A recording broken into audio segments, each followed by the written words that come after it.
The trouble started on a Sunday afternoon when I made the mistake of bringing my laptop to my cousin S house. I had a deadline coming up, and I planned to work quietly in the corner while everyone else socialized. The laptop was my lifeline, my job depended on it. My savings were too thin to replace it, and the device wasn't even 2 years old. I was careful with it like it was fragile glass, but some situations unravel faster than you can react. My cousin's living room was filled with noise, kids running around, adults trying to catch up, and I felt a little uneasy. The moment I opened the laptop, I picked the safest corner I could find away from the chaos at least. That's what I thought. Then I saw him, a kid I barely knew, maybe 7 years old. Eyes locked onto my laptop like it was a glowing treasure. Kids notice everything with screens faster than adults do. Before I could even greet him, he walked straight toward me, curious and uninvited.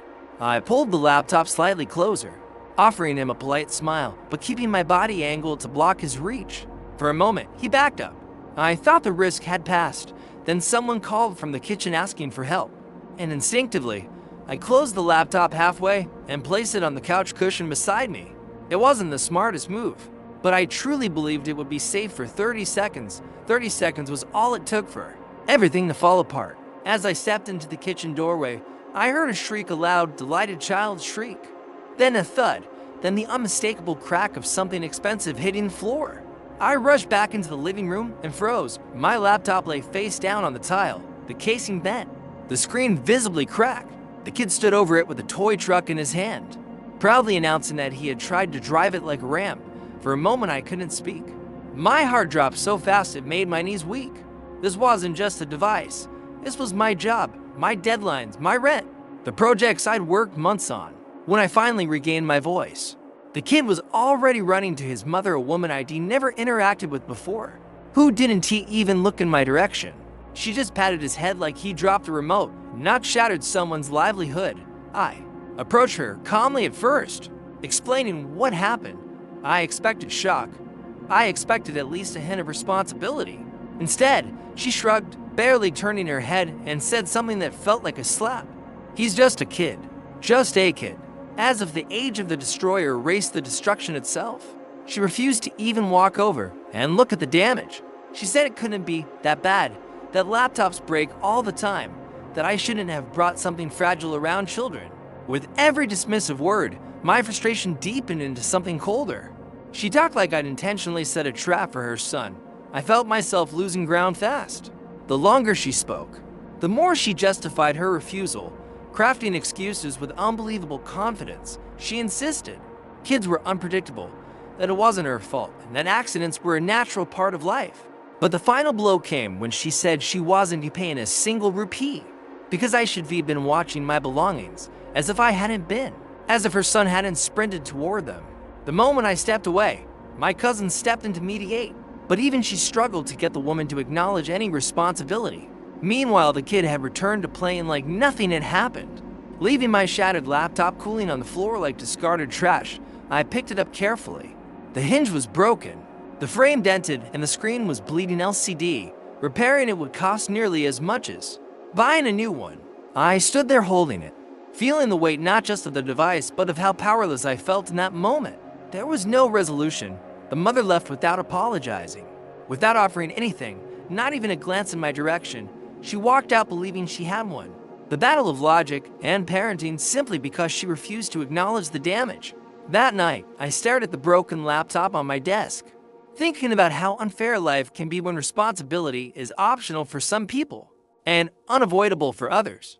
Eventually, I found a workaround, borrowing a temporary device, working extra hours, scraping together enough money to replace what was lost, but the bitterness lingered because a child had made a mistake, and the adult who should be taught him how to take responsibility taught him the opposite: walk away from the damage you cause and let the world absorb the cost. Looking back, it amazes me how entitlement can appear in so many different forms, and how one event can haunt you long after the laptop is gone and the expenses are paid. I thought that situation was painful, but nothing prepared me for the entitled interference that followed months later, this time from someone who was supposed to become my family. I didn't realize my wedding was becoming someone else's dream until it was nearly too late. I used to believe weddings were about the bride and groom to people shaping a day that reflected their love. But standing in the middle of a living room filled with fabric swatches, catering brochures, and unsolicited advice, I began to understand that some people treat weddings like a stage where they alone belong in the spotlight. It started small, like most storms do. A suggestion here, a correction there, a gentle push disguised as help. My future mother-in-law entered wedding planning like she was joining a military operation, precise and relentless. She insisted she only wanted everything to be perfect. But perfection, to her, meant control. And control meant replacing our choices with hers. At first, I ignored it. I'm naturally patient, steady, and slow to anger. When she suggested a different venue, I listened politely. When she commented that my suit should be a different color because the one I liked didn't he photograph well, I laughed it off. When she hinted that the guest list should be expanded to include people neither of us had ever met, I stayed quiet, but every suggestion grew heavier. The weight didn't settle all at once, it accumulated like dust, layer by layer. Until one day, I found myself drowning in decisions that weren't mine. My fiancée tried to keep the peace. She loved her mother, and she loved me, and she feared choosing between us. So, she tried to mediate, soften edges, find compromises. But compromises only work when everyone involved is willing to share the space. Her mother didn't share. She claimed, she dictated. And she stitched her opinions into every corner of our wedding. One moment in particular marked the turning point. We were choosing wedding invitations, a small detail, but one that felt personal. I wanted something simple, clean lines, soft texture, something that felt like us.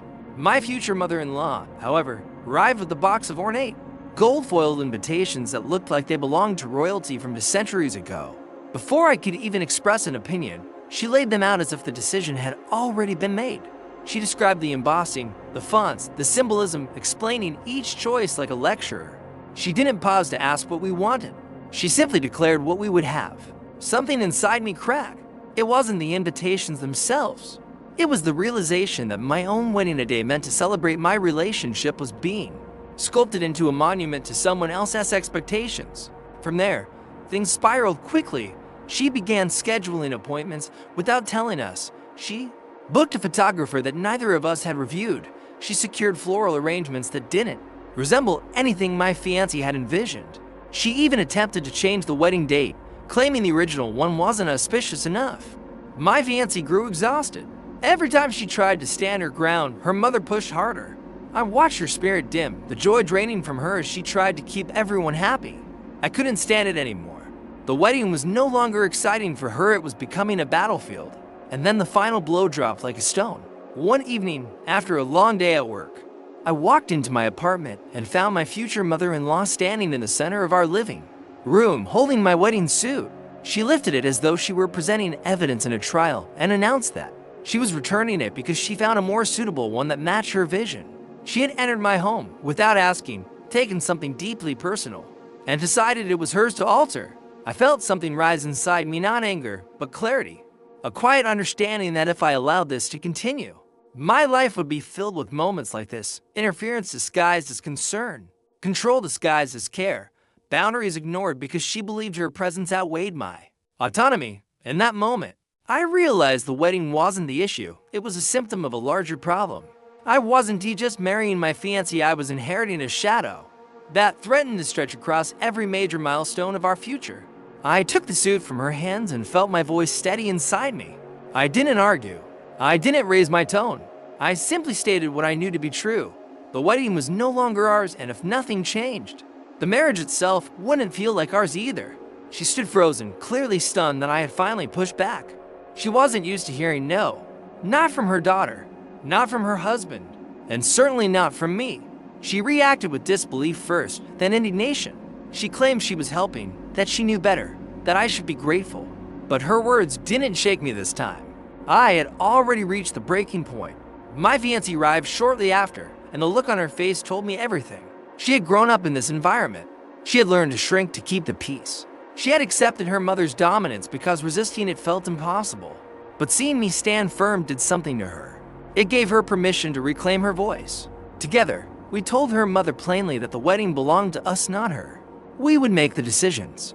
We would choose the details. We would accept help only when it was requested. The silence that followed felt endless. Her mother left in a storm of wounded pride, slamming the door hard enough to rattle the frame. My fiancée trembled for a long time afterward, not from fear of losing her mother, but from the fear of finally standing up to her. In the following weeks, the distance between them grew. Her mother sent messages laced with guilt, layered with accusations, insisting she had been disrespected. But this time, we didn't bend. Little by little, the wedding began to look like ours again. The colors we wanted, the venue we chose, the invitations that reflected us, the suit I originally loved. My fiancée's smile returned piece by piece, and I realized how close we had come to losing ourselves in someone else's plans. On the wedding day, her mother arrived dressed elegantly, her expression tight but tolerable. She watched the ceremony with a mixture of pride and restraint, perhaps finally understanding that love could not thrive under her shadow. As I stood beside my wife, holding her hand, I felt a profound sense of relief. Not because we had won against her mother's control, but because we had learned to defend our own life. Marriage, I realized, isn't just about choosing each other once. It is about choosing each other over and over again, even when others try to claim pieces of your story. Our wedding taught me how easily entitlement can disguise itself as care, and how important it is to guard your boundaries long before someone crosses them completely. Months later, I thought I'd seen every form of entitlement imaginable until someone stole something from me, in broad daylight, claiming it was never mine to begin with. The parking lot behind my apartment building had a rhythm to it. Every morning people left in waves, and every evening they trickled back in, hunting for the few reserved spots they paid extra for. Mine was number 27, placed right between a lamppost and a faded fire lane marking. I'd rented it specifically to avoid the nightly surge for street parking. For months, everything worked smoothly. I'd pull in after work, settle into my designated spot, and feel a small but meaningful sense of order. Life is easier when certain things remain predictable. Then one evening, returning home with groceries, I turned into the parking lot and saw a car comfortably sitting in spot 27, a car I had never seen before. At first, I thought maybe a visitor had confused the numbers. Mistakes happen. I circled once, hoping the driver might appear. No one did. Eventually, I parked along the side temporarily, hauled my bags upstairs, and returned with the intention of leaving a polite note. But tipped to my parking sign was a piece of paper already waiting for me. It read, "Using this spot for now. Have guests. You can park on the street." The handwriting was large and messy, as if the writer believed confidence alone justified the message. Whoever wrote it didn't apologize, didn't explain, didn't care that I paid for that space. They simply claimed it because it was convenient. I scanned the surrounding balconies and spotted a woman leaning over a railing, phone in hand, watching me with casual ownership. She didn't wave, didn't acknowledge me, she simply observed, expecting me to accept her decision without objection. Her entitlement felt so casual it was almost impressive. I let it go for the night, telling myself it wasn't worth escalating. I parked on the street 2 blocks away, walked home through the dimly lit neighborhood, and hoped the situation would resolve itself by morning. It didn't.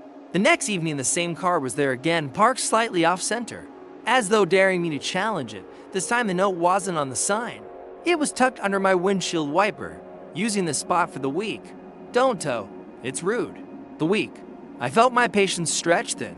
She had expanded her claim like she was annexing territory, justifying it with an invented rule about towing being rude, as if her taking my space without permission wasn't ruder. I knew confrontation wasn't going to help.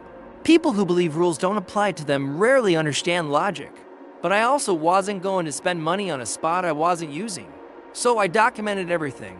The notes, the car, the license plate, the timestamps. I contacted building management and explained the situation. They promised to handle it, but promises don't move cars. On the third night, I returned home earlier than usual, hoping to reclaim my spot before she could steal it. As I turned into the lot, I saw the woman standing beside the stolen car, folding laundry from its back seat. I parked beside her temporarily and stepped out calmly, explaining that the space belonged to me and I needed to use it. She didn't even look up from her laundry. She said she was almost done. She said I could wait a little. She said guests were important and I should be flexible. Flexible. That word hung in the air like an insult dressed as advice. There was no apology, no awareness, no consideration that I worked full days and paid for that spot, so I wouldn't have to battle strangers for access to it. The entitlement radiated off her like heat, Management eventually sent her a warning notice taped firmly to her door. She tore it down without reading it, tossed it into the hallway, and continued parking in my spot. So management escalated. The next evening, I returned home to find an empty parking spot and a bright orange boot locked onto her car, which had been moved into a guest space. The immobilized wheel glinted under the streetlights, a silent reminder that even the most entitled people eventually meet a boundary they cannot step past. The woman stood beside her car in disbelief, pacing in small circles, furious but helpless. She kept looking at the boot as if expecting it to unlock if she glared hard enough. I parked in my rightful spot, stepped out, and walked past her without malice.